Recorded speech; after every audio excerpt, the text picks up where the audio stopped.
Halo teman-teman, jumpa lagi bersama gue Arsatnan. Kali ini gue akan membahas kemenangan timnas U20 Indonesia atas Vietnam pada laga terakhir Grup F kualifikasi Piala Asia U20 2023. Ya, sebelumnya gue pengen ngucapin selamat, akhirnya timnas U20 Indonesia berhasil lolos ke final ataupun keputaran final Piala Asia U20 2023 di Uzbekistan, yang tentunya setelah mampu menaklukkan Vietnam dengan secara dramatis dengan skor 3-2. Seperti kita ketahui bahwa pertandingan tersebut digelar di Stadion Gelora Bung Tomo Surabaya pada hari Minggu 18 September 2020 malam waktu Indonesia Barat.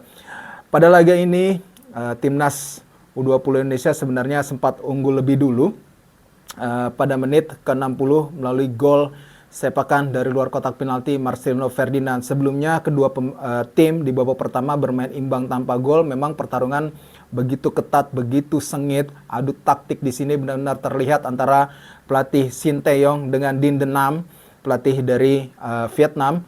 Ya tentunya akhirnya Shin Tae-yong memasukkan Marcelino Ferdinand di awal babak kedua dan membuahkan hasil. Kemudian setelah gol tersebut justru Vietnam mampu bangkit. Mereka mampu membalikan kedudukan lewat gol bunuh diri Muhammad Ferrari pada menit ke-65 dan Din Xuan Tien pada menit ke-79.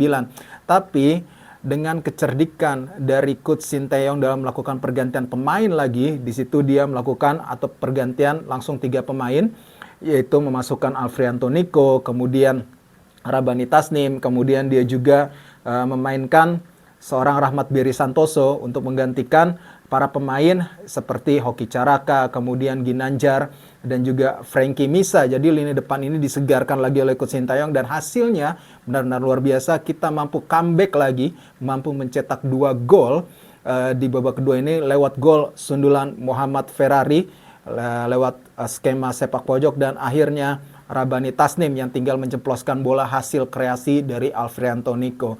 Tentunya dengan kemenangan ini maka timnas U20 Indonesia berhasil lolos ke Piala Asia U20 dengan catatan sempurna, karena dari 3 pertandingan dijalani mereka mampu meraih kemenangan 3-tiganya.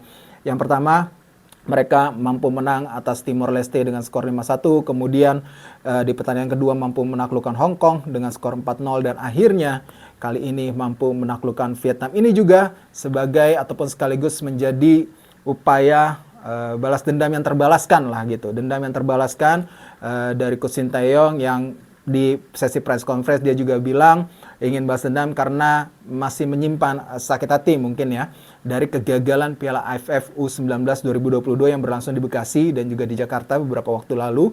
Ketika itu kita gagal ke babak semifinal karena kalah produktivitas gol dari Thailand dan Vietnam, yang dimana di laga terakhir kita menang, tapi Thailand dan Vietnam bermain imbang, dan di laga tersebut Thailand dan Vietnam dinilai kurang sportif lah bermainnya gitu, sehingga menggagalkan langkah kita ke babak semifinal. Tapi itu masa lalu yang sudah menjadi catatan sejarah. Kali ini kita menatap masa depan dan terus diperbaiki, dan akhirnya Coach Shin Tae-yong menepati janjinya untuk membawa tim U20 menang. Dan tadi kalau teman-teman juga lihat di live reaction gue bersama Bang Yuke di channelnya Skor Indonesia, juga kita sempat dibuat deg-degan ya, bagaimana permainan timnas kita sebenarnya sudah tampil begitu luar biasa.